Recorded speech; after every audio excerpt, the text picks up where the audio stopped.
जल्दी से देखते हैं वो कैसा बनाया।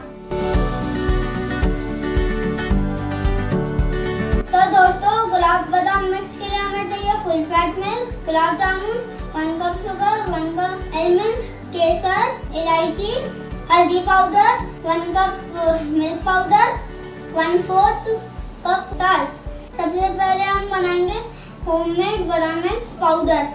उसके लिए हम सबसे पहले एलिमेंट्स को ड्राई रोस्ट करेंगे।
बादाम मिक्स पाउडर तैयार है।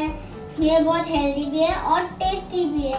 आप इसे एडेड जार में डाल सकते हैं, फ्रिज में स्टोर कर सकते हैं।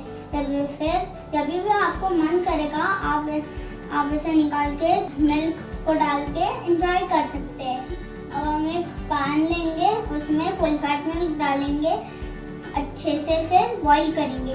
फिर जब भी मिल्क बॉईल हो जाएगा ना, तभी हम बादाम मिक्स के 4 बड़े चम्मच ऐड करेंगे।